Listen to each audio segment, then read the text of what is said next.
नमस्कार, मैं मनीषा अग्रवाल स्वागत करती हूं आप सभी का एक मुलाकात में। दर्शकों, भारत युवाओं का देश कहा जाता है क्योंकि दुनिया में सबसे ज़्यादा युवा भारत में ही रहते हैं।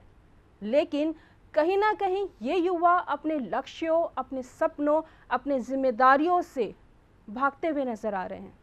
आखिर इसके पीछे के कारण और वजह क्या है?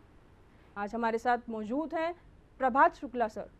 सर, आपका बहुत बहुत स्वागत है हमारे प्रोग्राम में। सर, मेरा सबसे पहला सवाल आपसे, अगर हम बात करें 20 से 25 साल पहले की, जब आप भी एक स्टूडेंट थे, उस समय में और अब के समय में जो स्टूडेंट की लाइफ में जो बदलाव देखा गया है, उस पर आप क्या कहेंगे? देखिए, जो आप क्वेश्चन कर रही हैं कि मैं 20 साल पुरानी बात, तो 20 साल पुरानी बात तो आप आज के हिसाब से नहीं हो सकता। आज की जनरेशन है जो है उसके पास बहुत कुछ है, खुद लर्न करने के लिए बहुत कुछ है, वो अपने आप में गुरु है। हमारे टाइम में क्या था कि हम लोगों को सर्च करने के लिए अलग अलग जगहों पे भागना पड़ता था।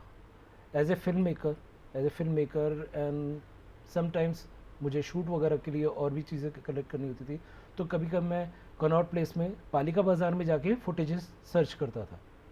हमें फिल्म देखनी पड़ती थी, हमें डाटा कलेक्ट करने के लिए इधर उधर भागना पड़ता था। लेकिन आज की जनरेशन को अगर कुछ करना है इस फील्ड में, तो उसको आधे से ज़्यादा क्या 80 to 90% चीज़ें उन्हें गूगल के थ्रू मिल जाती हैं, उन्हें इमेजेस मिल जाती है, उन्हें डाटा पूरा ऑलमोस्ट मिल जाता है। लेकिन उसके बाद भी उसे वो कैसे प्रेजेंट करना है वो अभी भी नहीं समझ आया। शायद इसी वजह से हमारी जनरेशन जो है अभी तक ज़िंदा है उन्हें बताने के लिए। जैसे कि अभी आपने कहा कि आज की जो यंग जनरेशन है वो बहुत ज़्यादा डाइवर्सिफाइड है, अनफोकस्ड है। अगर हम बात करें 2020 की, 2 साल पहले की, लेकिन गवर्नमेंट एक नई नीति लेकर आई है जिसके तहत जो स्टूडेंट है वो अपने सेमेस्टर की पढ़ाई को छोड़कर किसी दूसरे को अडॉप्ट कर सकती है। ऐसा प्रस्ताव सरकार लाई है, तो इस प्रस्ताव पर आप क्या कहेंगे? देखिए, मैं सरकार के क्वेश्चन पे तो कोई पुट नहीं कर रहा, मैं एक एज ए पेरेंट्स की बात कर रहा हूँ। मेरा अपना बेटा है, ठीक है, मेरा अपना बेटा है जो कि उसकी क्लास में लड़कियां भी हैं, लड़के वगैरह सब काफ़ी अच्छे हैं पढ़ाई में। उसमें उसकी क्लास की एक फ्रेंड थी जो कि साइंस में बहुत अच्छी थी, अच्छे ऑलमोस्ट 95% मार्क्सेस उसके उसमें आ रहे थे। लेकिन 10th के बाद उसने ह्यूमैनिटी ग्रुप्स ले लिया। मैं खुद हैरान है कि उसने क्यों ले लिया। लेकिन मेरा सवाल आपसे ये है, अगर सरकार इस तरीके का कोई प्रस्ताव लेकर आ रही है तो क्या पेरेंट्स की नज़र से वो ठीक है? पेरेंट्स की नज़र से मैं देखूंगा तो मैं ये कहूँगा कि अगर आप ग्रेजुएशन कर रहे हैं तो ग्रेजुएशन ज़रूर करें। एटलीस्ट जिस चीज़ में एक बार चले गए हैं उसे पूरा कंप्लीट कर लीजिए, उसके बाद आप सोचिए। कोई भागा नहीं जा रहा, ना ही कोई पेरेंट्स कहते कि आपको अब मैंने पढ़ा लिया, कल से मुझे 1 महीने बाद सैलरी लेकर आ, मैंने अभी तक कराया, इतना स्पेंड किया था, पैसा दो, अपना खर्चा खुद करो। हमारे टाइम में थे वो पेरेंट्स कि देखो हमने पढ़ा दिया, अब तुम अपने आप अपने पैरों पे खड़े हो, अपना खर्चा खुद निकालो। यहाँ तो आजकल जनरेशन ऐसी कि पेरेंट्स खुद दे रहे हैं, बच्चा कमा भी रहा, पेरेंट्स भी पागल हुए जा रहे हैं। लेकिन उसके बावजूद भी आज देखा जाए तो कहीं ना कहीं बच्चे अपने जो पेरेंट्स हैं उनसे दूरी बना के रखे हैं, तो उस पर क्या अब वो असल में क्या है ना, जनरेशन के ऊपर डिपेंड करता है। आजकल जनरेशन जो है ओपन बहुत है, और कुछ मुझे ऐसा लगता है पेरेंट्स आजकल अपने बच्चों से घबराते हैं क्योंकि वो ओपन हो गए, उन्हें हर चीज़ पता है। नेट के थ्रू उन्हें क्या क्या चीज़ें देखने को मिलती है, उन्हें पता नहीं क्या क्या चीज़ें आती है, उन्हें ये सब पता चल गया कि अगर पेरेंट्स मुझे कुछ कहेंगे तो मैं उसका जवाब दे सकता हूँ।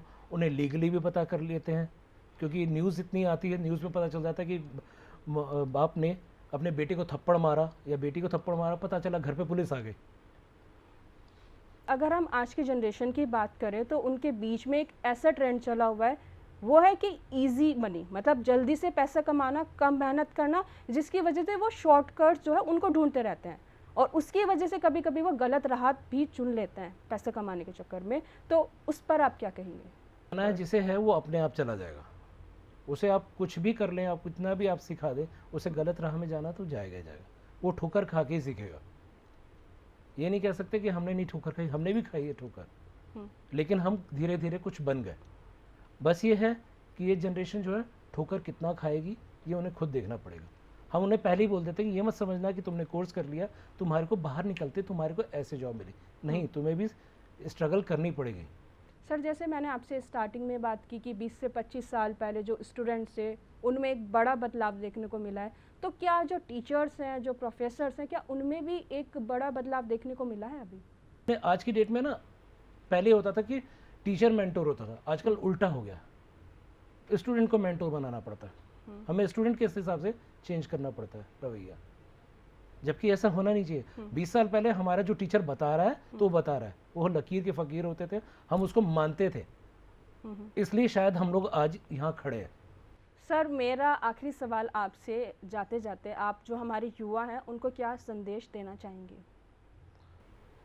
संदेश तो मेरे ख्याल से ऑलमोस्ट मैंने जो कुछ बोला है वो इसी में ही हो गया है मेरे बोलने में, लेकिन मैं फिर भी यही कहूँगा कि आप डिस्ट्रैक्ट ना हो, लर्न करें। अगर टीचर आपका कुछ बता रहा है तो उसको अपने आप थोड़ा सर्च करें। मेरे ख्याल से आज की डेट में गूगल में आप कुछ भी सर्च करते हैं, तो उसके कम से कम 20 से 25 डिफ़ॉल्ट में वो दिखाता है कि ये इतनी साइट्स हैं जिसमें आप सर्च करके चेक करें। बहुत शुक्रिया कि आप हमारे प्रोग्राम में आए। Thank you. तो ये थे हमारे साथ प्रभात शुक्ला सर, जिनका कहना है कि रास्ते को चुनना तो बहुत आसान है, लेकिन उस पर चलना उतना ही कठिन है। आज के युवा अपने लक्ष्य को एक तरीके से चुन तो लेते हैं, लेकिन बहुत लंबे समय तक उस पर नहीं चल पाते हैं। अभी के लिए दीजिए मुझे इजाज़त, फिर मुलाकात होगी कल एक नए कार्यक्रम में एक नए मेहमान के साथ। तब तक के लिए नमस्कार।